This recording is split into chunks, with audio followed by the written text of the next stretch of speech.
Let's start the show by talking about my sponsor, Paloma Verde, and their new website, palomaverdecbd.com. Head over to palomaverdecbd.com and check them out for all of your CBD needs. They've got the gummies, tinctures, salves. So if you're needing anything to maybe chill you out, something to help you get mellowed out, something for your joint pain and stiffness, go over to palomaverdecbd.com and give them a check out. Carlos and Vanessa are awesome people. They run a great company.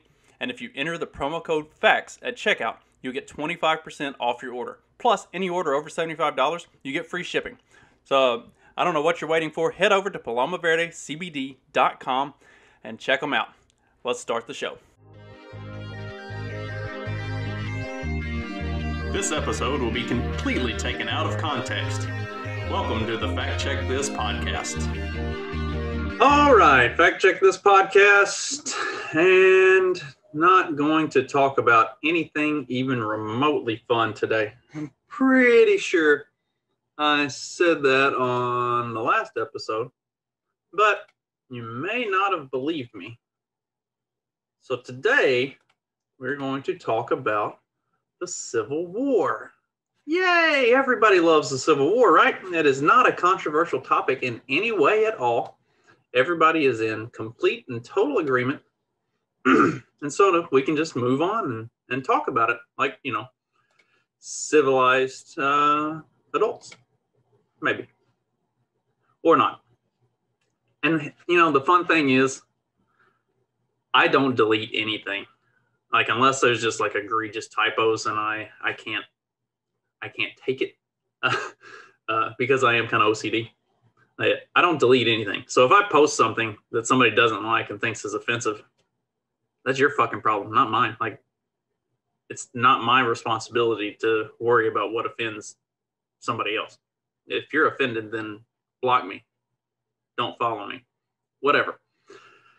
So I kind of ran into this on Facebook the other night, and hopefully the person who's, who I had this conversation with will watch this and will comment. But they suggested that I should take something down because they didn't agree with it, that they thought it was taken out of context, which when you looked at the entire context of what I had posted, it didn't matter. Like the full quote versus the cropped quote didn't change the context or didn't change what was being said. Now, you can argue that it was taken out of context, but when the full context doesn't change the end result, then it doesn't matter. Like that's, so, but this person suggested that I should take this post down. I'm like, or you can just move on and, not follow it. We all have freedom of association. Like you can choose to not pay attention to this, right? And then so his response was, oh yeah, freedom or First Amendment is such a great thing. You should just delete my comments. I'm like, I won't delete another person's comments. Like there is literally one time in all of the time that I've had Facebook, Twitter, any social media that I have actually deleted comments. And it was because the person who was making the comments was belligerently cussing out and going after other people in the comments. Like if you're going to act like a fucking moron, then yes, I'm going to remove you from the conversation.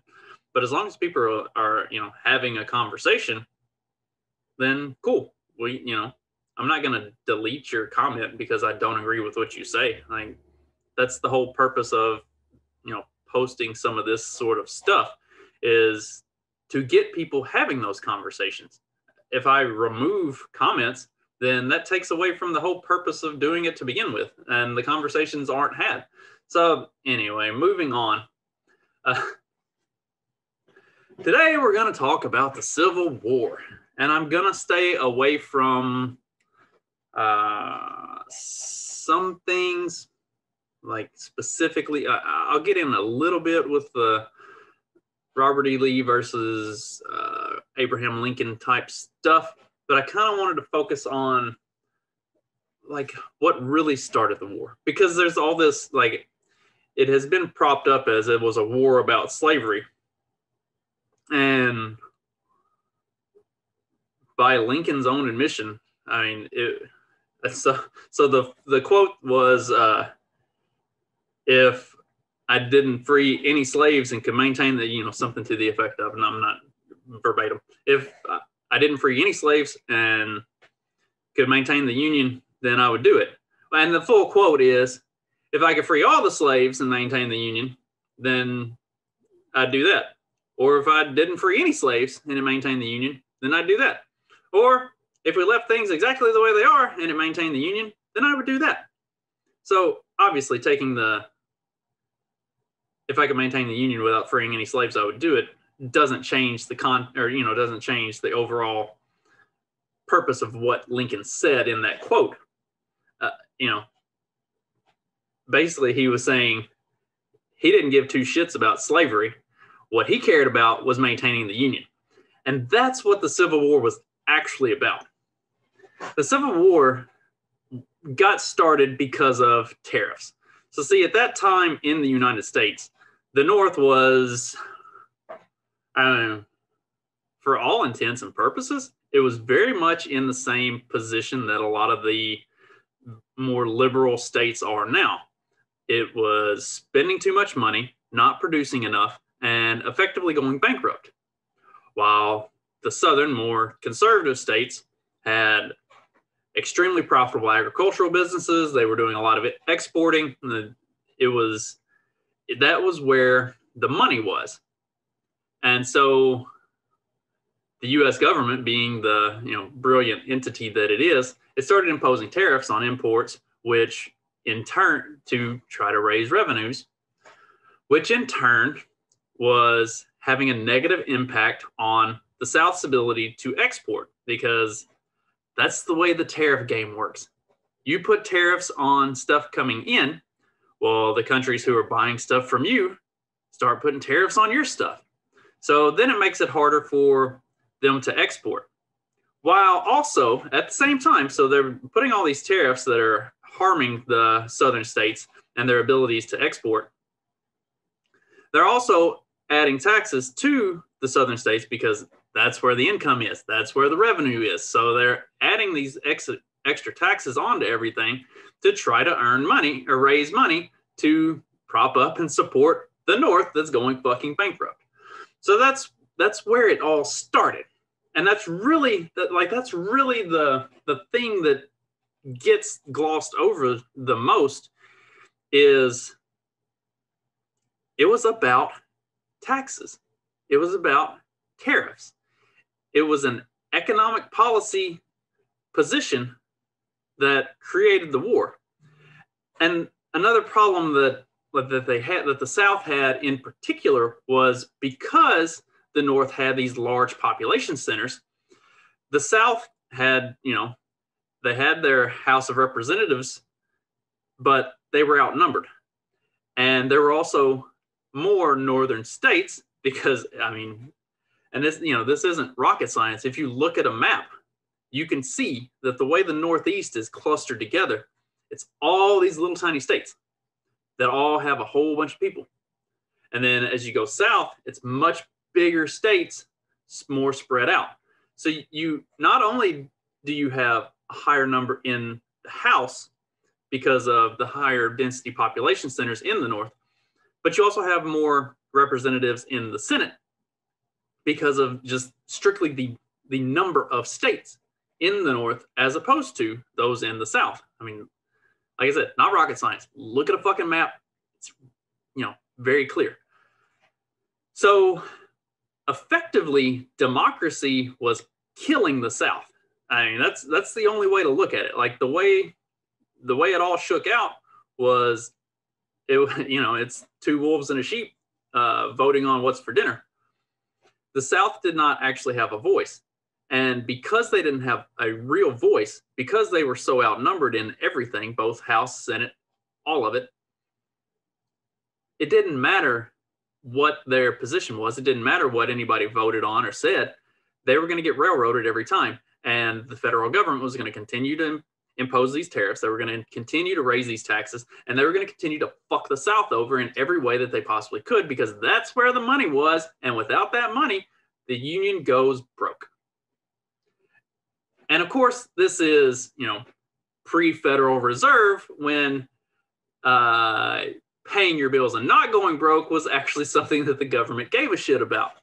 Clearly, you know, if all of this happened in today's society, then the Federal Reserve would just print more money and they'd pretend that that inflation is transitory, and like they just poo-poo it, and the CNBC would run an article about how inflation is actually a good thing because now you make more money. And we can talk about that. We can talk about that at another time too. But so that's what, you know, this is what's at the root of the Civil War, and the entire thing about the Emancipation Proclamation and all of that. Like that was it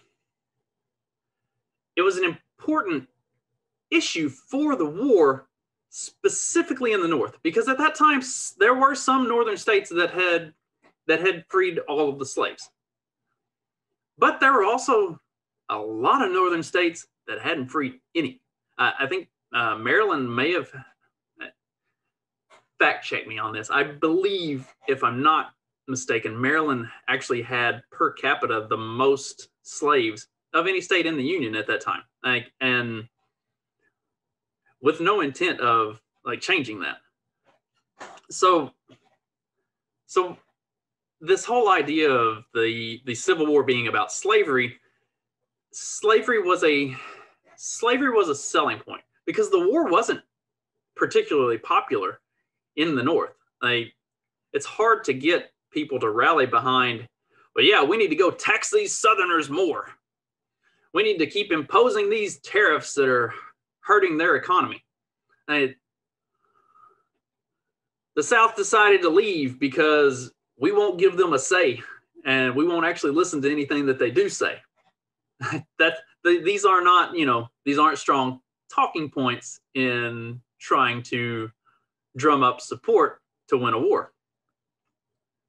So the Emancipation Proclamation and the whole thing with slavery, this is a propagandist tool. This is something that's used to drum up support from those states that don't give a shit about the tax situation, that don't understand the economics of everything. Like, not to belittle or demean the idea of freeing slaves, but it reaches the lowest common denominator of brainwave for just the most base morons. That's something that they could sell as a sticking point for why we need to do this. And it worked. I mean, obviously it worked. It gained support. It also served a dual purpose because, see, and this is the thing. At the time that the Emancipation Proclamation was made, it didn't actually go into effect for northern states. This was exclusively for the rebelling southern states. So this was a twofold propagandist tool. It was created to drum up support in the North from people who didn't care about the tax situation or any of that stuff, but to get people on the humanitarian cause side and get support from the North, but also to create a rift in the South to try to get, because I mean, slaves are being conscripted to fight for the South, for the Confederacy. So if rumors start going around that the Union has declared all slaves free, because none of them are going to know when they hear that all of the slaves have been freed. They don't realize that the Union didn't actually free slaves there in Union states. They only freed the slaves in the rebelling states, which, these states have seceded. They're not under your rule anymore anyway. But none of that matters. It was all a propagandist tool to create division and to drum up support. See, and that's like the craziest thing about it, because we just had Juneteenth, and I'm pretty sure I talked about it. I might have done a bonus episode. I can't remember. But So we just had like Juneteenth a few weeks ago, and we're coming up on August 8th, which from where I'm from, that's when they celebrate Emancipation Proclamation Day. And it didn't matter. Like I'm from Kentucky, so Kentucky and like Southwest Kentucky and Western Tennessee, from Memphis up that part of the country, they celebrate Emancipation Proclamation Day on August 8th, except that at that time, at that time in history, Kentucky was considered a Union-friendly state. Tennessee was a Union-occupied state. They were not considered to be part of rebelling states of the Confederacy. They were in the Union camp. And the Emancipation Proclamation did not apply to any Union state. In fact, and this is the craziest thing about it, in fact, the Emancipation Proclamation did not apply to northern states for something like 8 to 10 months after the Civil War had ended. So the South had lost, and all of the slaves had been freed for quite some time, but slaves in the North were still slaves. They didn't get freed for another 8 to 10 months. So, but you want to tell me that it was all about slavery? Lincoln had his tax base, and he had things that he was trying to do with the country. And in order to do those things, they needed that money. And the more they pushed, the further they pushed the southern states to the point of, this is not sustainable. And once it hit the point of not sustainable, they said, fuck you, we're out. You won't listen to us. You won't take our work. You won't take our advice. You won't do anything to give us concessions to help us out, to make this, beneficial for everybody, to make this work. So fuck you. We're just out. We're not, if you're not going to pay attention to what we're trying to tell you, we're not going to stick around. We're gone. And as soon as that happened, because the North was going broke, that was their cash cow. That tax machine coming out of the South, they had to have that. So they had to go get it back. That's it. I mean, that is the long and short of it. Slavery was an afterthought. Slavery was an afterthought for Lincoln. Slavery was an afterthought for everyone.